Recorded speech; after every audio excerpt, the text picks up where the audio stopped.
Hello बच्चों, welcome in Charak medical and NCERT classes. आज जो हम चैप्टर शुरू करने जा रहे हैं उसका नाम है organic chemistry some basic principle and technique. मतलब ऑर्गेनिक केमिस्ट्री की आज हमारी शुरुआत हो जाती है। तो अगर आपको लग रहा है कि ऑर्गेनिक केमिस्ट्री की शुरुआत है और सिंपल चैप्टर होगा, तो बिल्कुल ऐसा नहीं है। ऑर्गेनिक केमिस्ट्री की शुरुआत ही एक सही लेवल पर होती है और आपको अगर आपके बेसिक ऑर्गेनिक केमिस्ट्री की प्रॉब्लम है, अगर आपकी बेसिक क्लियर नहीं है, अगर बेसिक क्लियर नहीं है तो समझ लो ऑर्गेनिक केमिस्ट्री फिर नहीं आने वाली। क्यों? क्योंकि बेसिक में ही ऑर्गेनिक केमिस्ट्री में रिएक्शन मैकेनिज्म है, आइसोमेरिज्म है, मतलब बेस है और बेस से रिलेटेड ही एंड तक क्वेश्चन आता है। सपोज करो हेलो एल्केन है, हेलो एरियंस है, ये जो आगे के 12th के चैप्टर हैं, 11 के चैप्टर हैं, हाइड्रोकार्बन, वो इस ही चैप्टर पर ये ऑर्गेनिक केमिस्ट्री के बेसिक पर ही डिपेंड है। ठीक है बच्चों, क्योंकि उनमें ये बताया जाएगा कौन सी रिएक्शन है, एलिमिनेशन रिएक्शन है, एडिशन रिएक्शन है, सब्स्टिट्यूशन रिएक्शन है। और आपको अभी ये थोड़ी अजीब लग रही होंगी कि क्या बता रहे हैं सर, बट हम स्टेप बाय स्टेप करेंगे तो सब समझ में आ जाएगी। ये बहुत आसान है। तो मेरा नाम है शुभम कौशिक और आज शुरुआत करते हैं ऑर्गेनिक केमिस्ट्री की और बहुत सिंपल तरीके से स्टार्ट करते हैं। तो देखो बच्चों, ये हम एक minute, in the previous unit you have learn that the element carbon has the unique property called catenation. मतलब आपने पिछले कुछ चैप्टरों में भी पढ़ा होगा, आपने क्लासेस में भी पढ़ा होगा, 9th में 10th में था कि कार्बन की एक मेन प्रॉपर्टी है। बताओ क्या? कि 4 बॉन्ड बनाता है। ये तो प्रॉपर्टी है ही। एक और प्रॉपर्टी है, वो है कैटिनेशन। तो कैटिनेशन क्या है? कमेंट सेक्शन में बताओ जरा, अगर कोई लाइव क्लास में हो तो। कैटिनेशन प्रॉपर्टी क्या है बच्चों? कैटिनेशन वो प्रॉपर्टी है जो कार्बन कार्बन आपस में ही एक लंबी चेन आपस में ही कंपाउंड बना सकते हैं इजीली, और वो भी स्टेबल फॉर्म में।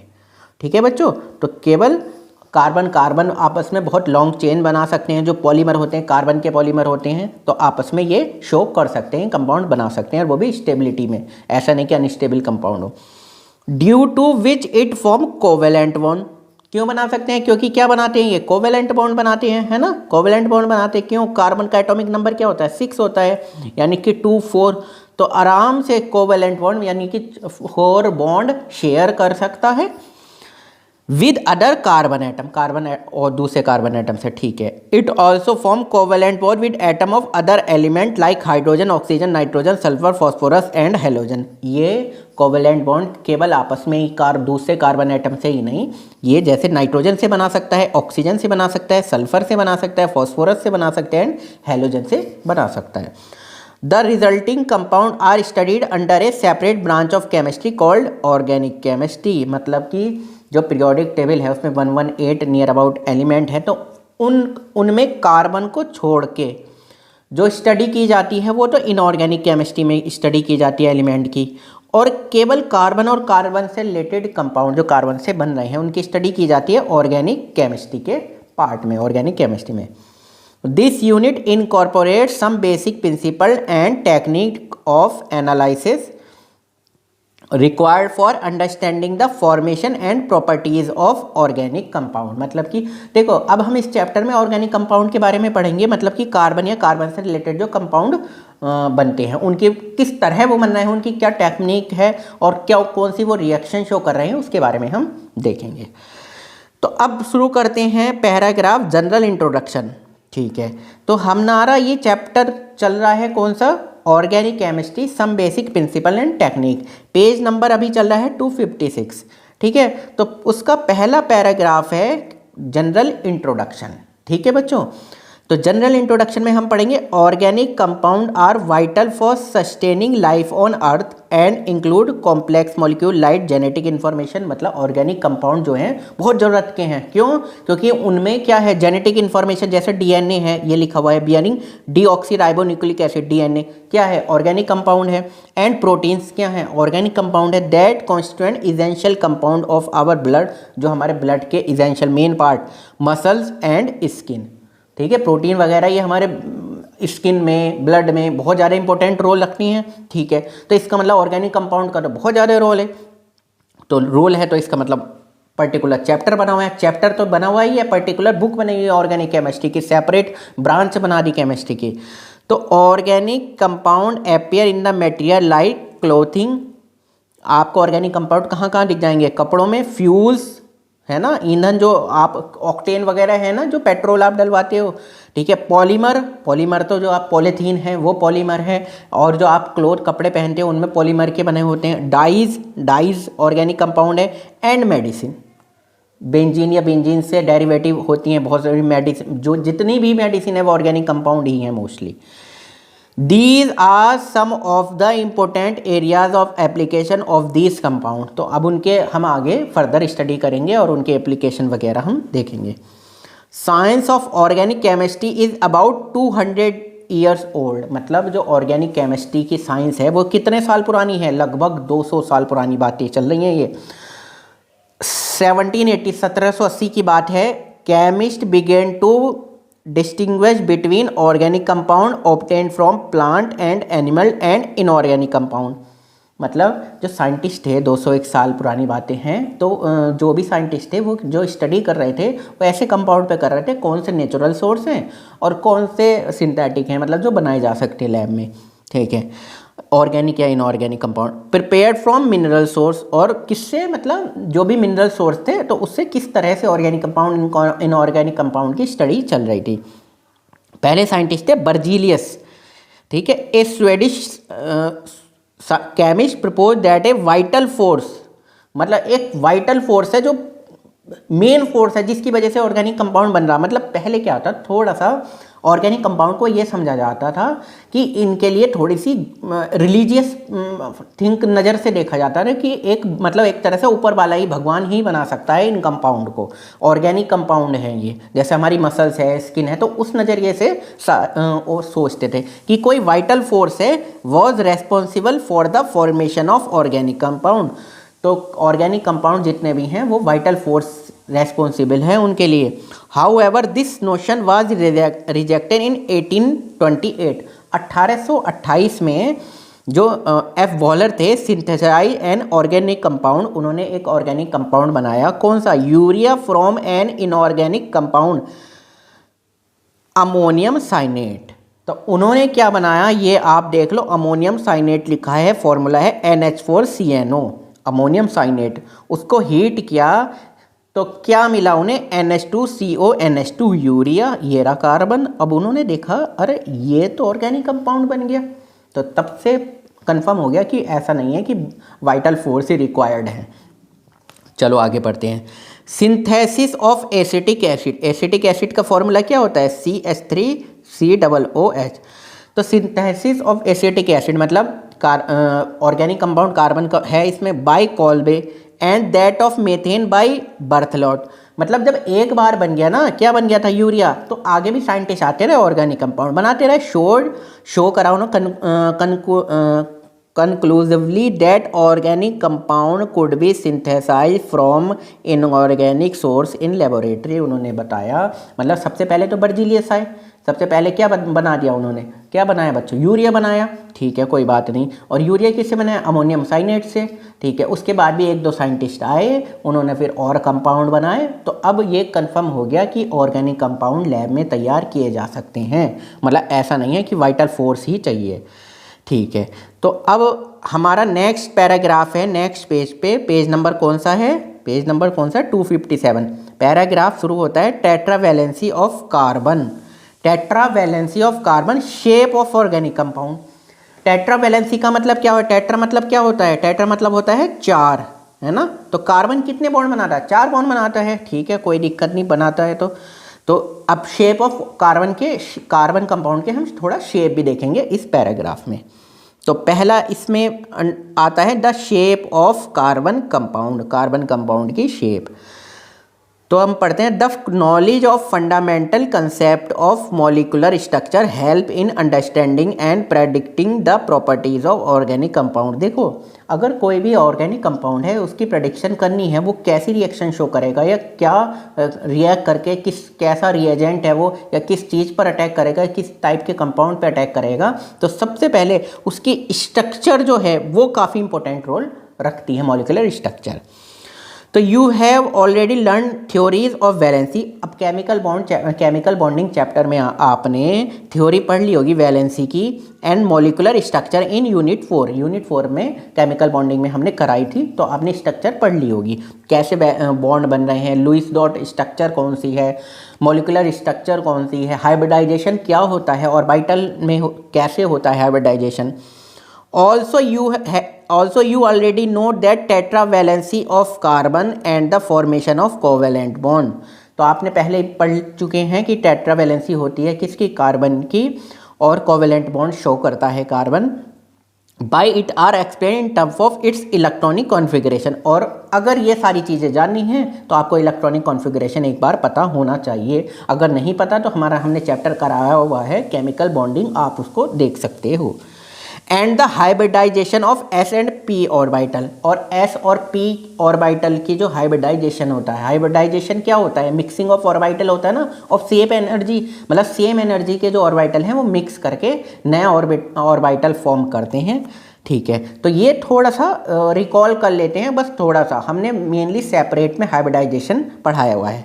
It may be recalled that formation and the shape of molecule like methane CH4 है, एथेन और इथाइन C2H4 इथेन, और इथाइन हो गया C2H2, are explain in terms of the use of sp3 orbital. और sp2 orbital क्या बनाते हैं, ethane बनाते हैं, एंड sp हाइब्रिड ऑर्बिटल बनाते हैं, इथाइन बनाते हैं। ठीक है, by carbon atom in the respective molecule. अब देखो थोड़ा सा जब हाइब्रिडाइजेशन की बात हुई है ना, तो थोड़ा सा हम हाइब्रिडाइजेशन के बारे में मैंने लिखा हुआ है, तो थोड़ा सा समझ लो, केमिकल बॉन्डिंग में आपने अच्छे से समझा होगा। देखो हाइब्रिडाइजेशन क्या, जैसे अगर हम मेथेन की बात करें तो CH4 है, ये नज़र आ रहा है, ये कंपाउंड CH4 है। ठीक है, तो CH4 का मतलब कितने बॉन्ड बना रहा है, Z=3, ये कितने 4 है, कितने सिग्मा बॉन्ड है, 4। तो 4 के लिए ये आप ये याद रख लो, अगर ये है Z, और Z क्या होता है, number of sigma bond plus lone pair. तो अगर sigma bond plus lone pair Z2 है तो sp ऑर्बिटल 3 है, तो sp2 ऑर्बिटल 4 है, तो sp3 ऑर्बिटल 5 है, तो sp3d ऑर्बिटल 6 है, तो sp3d2 हाइब्रिडाइजेशन होगा। ठीक है बच्चों, ठीक है, तो Z क्या है, number of sigma bond plus lone pair. अब देखो अगर हम थोड़ा सा एक डिटेल में नहीं, सिंपल समझते हैं, यहाँ पे 4 सिग्मा बॉन्ड है, मतलब Z=4, तो sp3 ऑर्बिटल यही बताया हुआ है। यहाँ पर कितने बॉन्ड है, 1 सिग्मा बॉन्ड, ये इस कार्बन के बारे में देखें, 1 सिग्मा बॉन्ड, 2 सिग्मा बॉन्ड और ये 3 के लिए sp2 और sp2 हाइब्रिडाइजेशन होगा। ठीक है, और ये 1 सिग्मा और ये एक दूसरा 2 सिग्मा के लिए sp2 orbital hybridisation, sp hybridisation होगा। ठीक है, तो ये इन्होंने यहाँ पर यही बताया था। ठीक है, ये ऑर्बिटल हैं, ये sp2, ये sp3 ऑर्बिटल हैं जो मिक्सिंग होकर नए ऑर्बिटल बने हैं। ठीक है बच्चों, एक बार केमिकल बॉन्डिंग आप चैप्टर देख सकते हैं और पढ़ सकते हैं और समझ सकते हैं हाइब्रिडाइजेशन क्यों होता है, ऑर्बिटल की मिक्सिंग क्यों होती है, नियरली सेम एनर्जी के ऑर्बिटल मिक्स होने चाहिए। ठीक है बच्चों, तो नया अब एग्जाम्पल हल्का सा मैं बता दूं, sp3 ऑर्बिटल का मतलब है कि एक s ऑर्बिटल मिला है और 3 p ऑर्बिटल मिक्स हुए हैं, तो नए ऑर्बिटल जो बने हैं वो sp3 बने हैं, बट वो बनेंगे 4 ही, 1 2 3 4 उतने ही बनेंगे, यानी ये 4 sp3 बनेंगे। ठीक है बच्चों, 4 sp3 ऑर्बिटल नए फॉर्म होंगे। ठीक है बच्चों, तो ये थोड़ा सा हाइब्रिडाइजेशन का थोड़ा सा था, चलो कोई बात नहीं।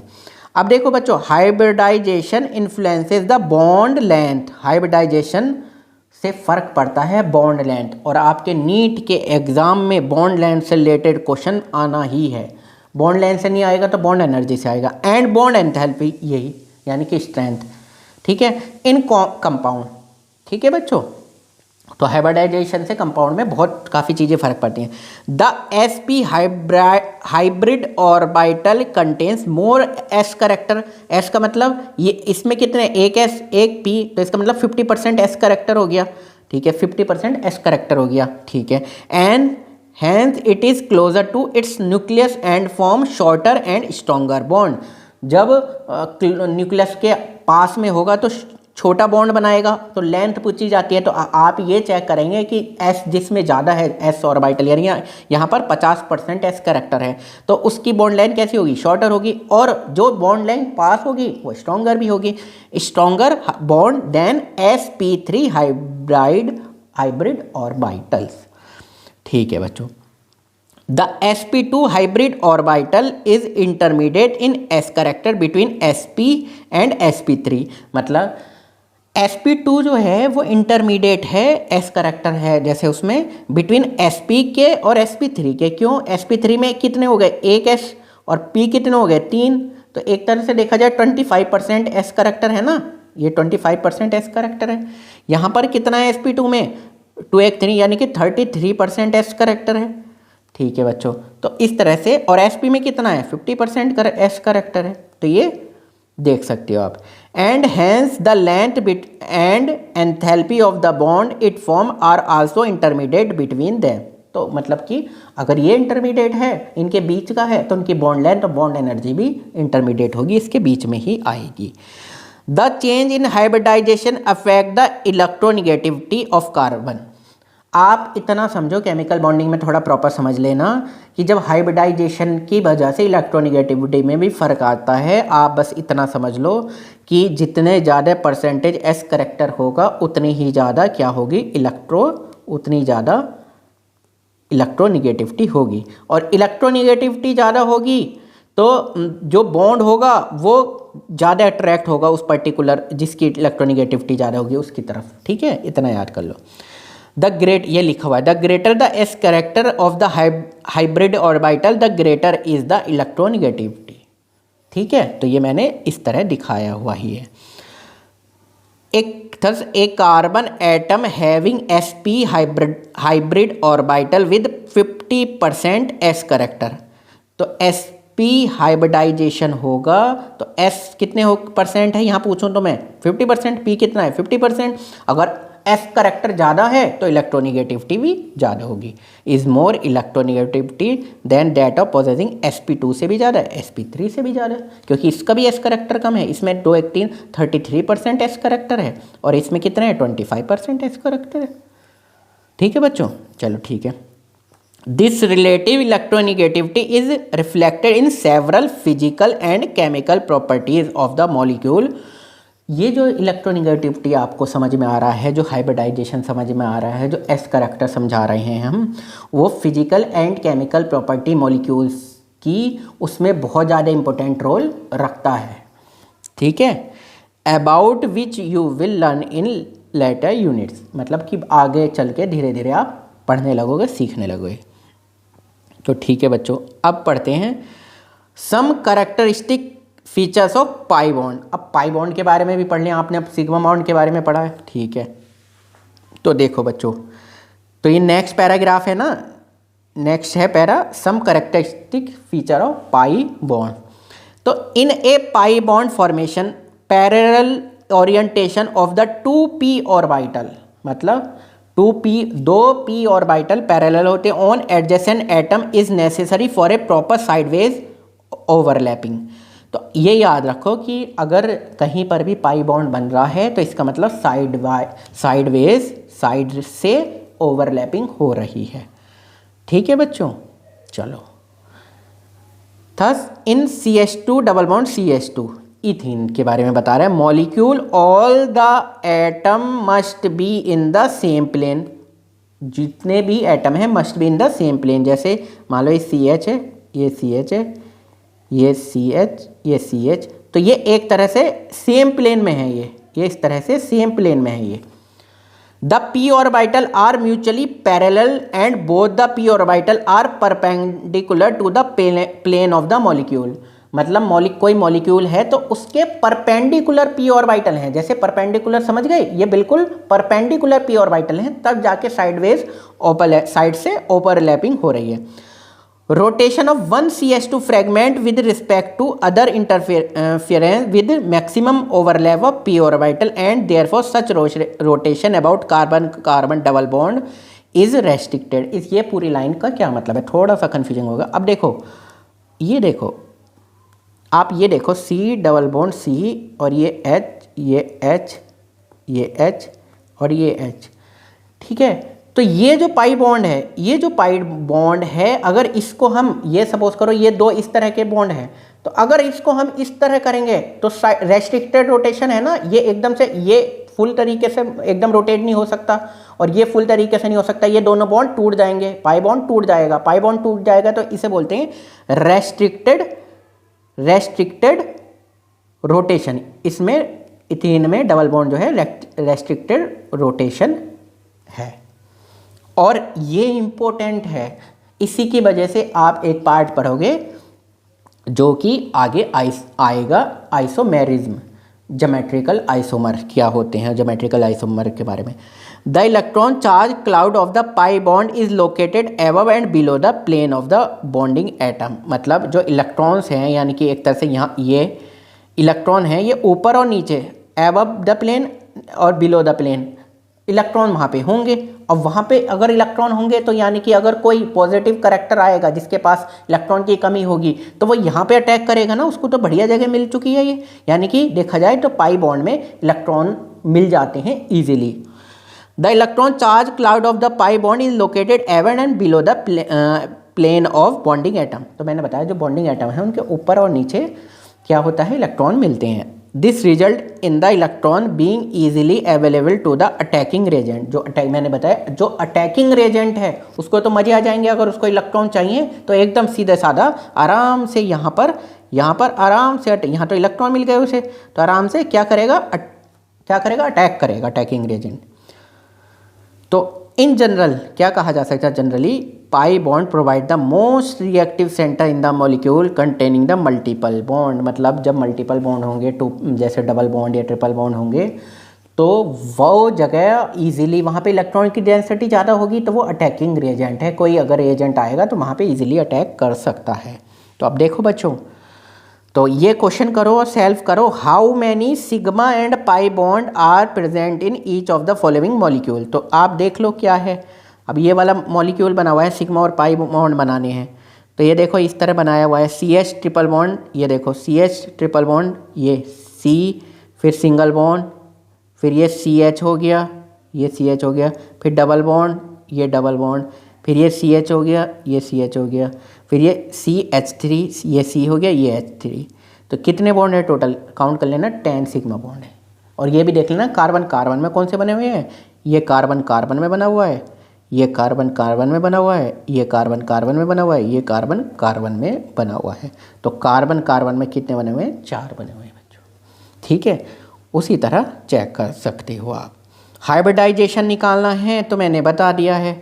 आप क्या करो, अगर Z = 2 आएगा, 3 आएगा, 4 आएगा, 4 के लिए क्या था sp3, 3 के लिए क्या था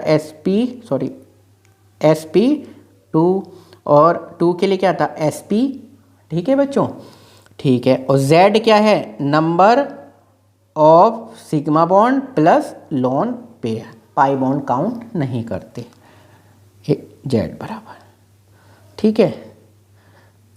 अब नेक्स्ट पेज है 258, उस पर पहला पैराग्राफ है, पहली हेडिंग है structural representation of organic compound. तो स्ट्रक्चरल रिप्रेजेंटेशन पढ़ेंगे हम किसकी, ऑर्गेनिक कंपाउंड की।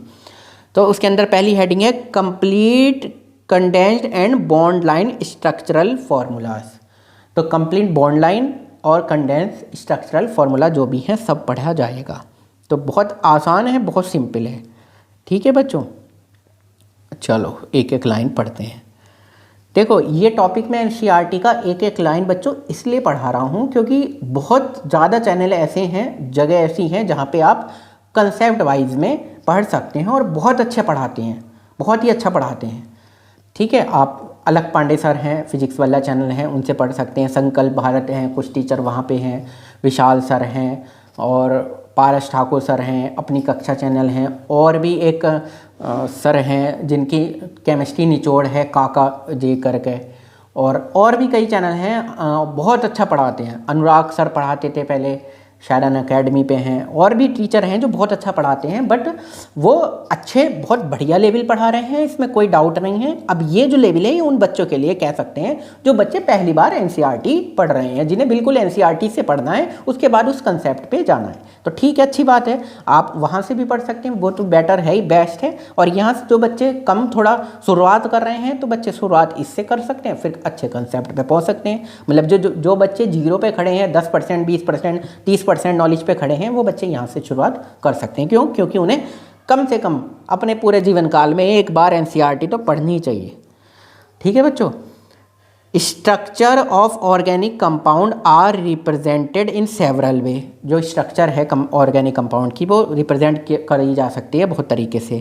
द लुईस स्ट्रक्चर और डॉट स्ट्रक्चर, लुईस स्ट्रक्चर या डॉट स्ट्रक्चर, डैश स्ट्रक्चर, ठीक है, डैश इस टाइप से, या कंडेंस स्ट्रक्चर है CH3OH, ऐसे condense structure. And bond line structural formulas are some of the specific type.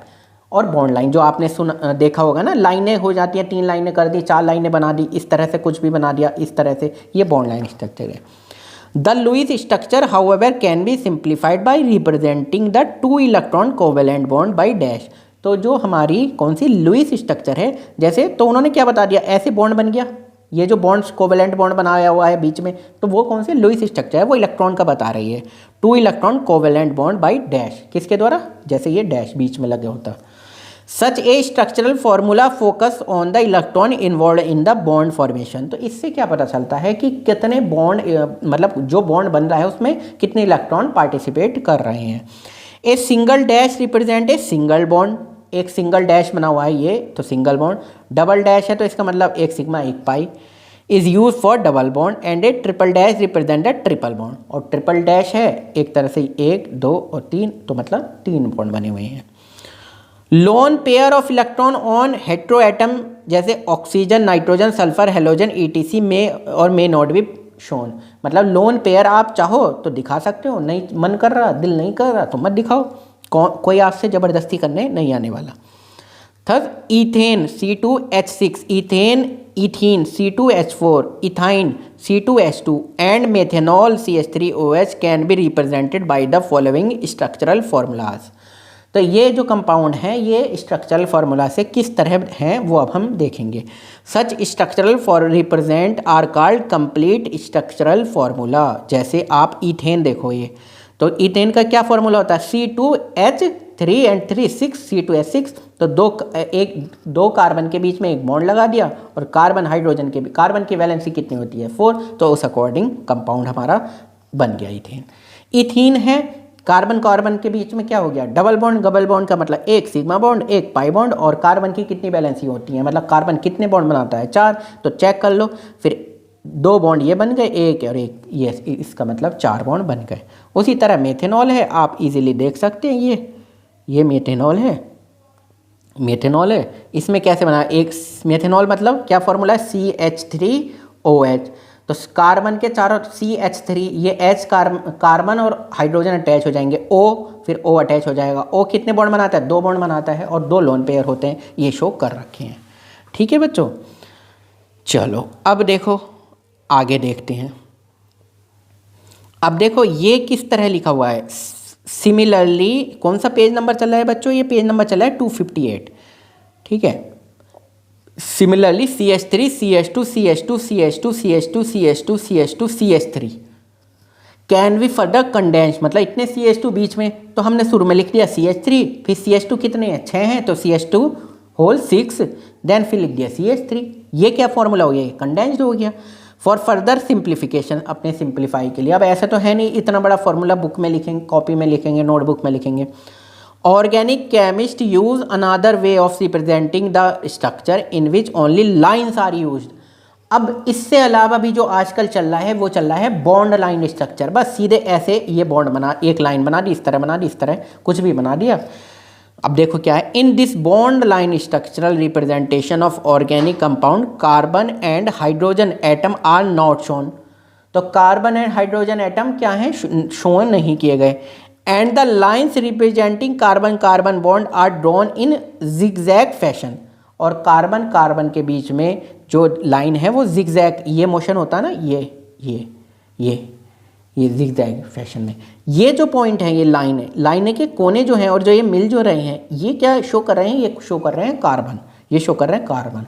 Carbon की कितनी वैलेंसी होती है, कितने बॉन्ड बनाता है वो? हाइड्रोजन से बनाएगा, वो कितने बनाएगा? कार्बन बनाता है 4 बॉन्ड। तो ये जो लाइनें हैं या ये जो कोने हैं, इनको आप क्या समझोगे? कार्बन। और इनको किससे बॉन्ड अटैच करना है? हाइड्रोजन से। ठीक है बच्चों। The only atoms specifically written are oxygen, chlorine, nitrogen, ETC। जो अलग से लिखे जाएंगे, मतलब एक तो आपने इस तरह से बना दिया, जो अलग से लिखे जाएंगे वो ऑक्सीजन है, क्लोरीन है, नाइट्रोजन है, फ्लोरीन, क्लोरीन, ब्रोमीन। इस तरह जो अलग से कंपाउंड हैं कार्बन हाइड्रोजन से अलावा, उनको हमें शो करना पड़ेगा। The terminal denote methyl CH3 group unless indicated otherwise by A functional group. ठीक है, ये समझते हैं क्या बोल रहा है। जैसे while the line junction denote carbon atom bonded to appropriate number of hydrogen required to satisfy the valency of the carbon atom. वो मैं वही बता रहा हूँ कि जैसे ये इस तरह से कोई भी स्ट्रक्चर बनाया, तो ये जो कोने हैं, इसका मतलब है कार्बन। और कार्बन की तो 4 बॉन्ड बनाते हैं, तो ये 4 बॉन्ड बना सकते हैं। और बॉन्ड किससे बनाएगा अगर कुछ नहीं दिया हुआ है? इसका मतलब हाइड्रोजन। और ऑक्सीजन है, नाइट्रोजन है, क्लोरीन है, फ्लोरीन है, ब्रोमीन है, आयोडीन, वो हमें बनानी पड़ेगी। ठीक है बच्चों, चलो एक एग्जाम्पल देखते हैं। 3 methyl octane can be represented in the various form. 3 methyl octane, तो 3 मिथाइल ऑक्टेन देखो एक बार कैसे बनता है। चलो देखते हैं कैसे बनना है। तो ये देखो 3 पे क्या ग्रुप है? मिथाइल, ये CH3। ठीक है, रिप्रेजेंटेड ऑक्टेन का मतलब है कितने कार्बन की चेन है? 8। 1 2 3 4 5 6 7 8। सही है। ऑक्टेन ANE का मतलब है सिंगल बॉन्ड, डबल बॉन्ड ना हो। तो ये बिल्कुल अच्छे से देख लिया, डबल बॉन्ड नहीं है, तो सही है। एक इस तरह भी बन सकता है। ठीक है बच्चों, अब एक ये इस तरह भी बन सकता है, 3 मिथाइल ऑक्टेन। कैसे? 1 2 3 4 5 6 इस तरह से, और यहाँ पे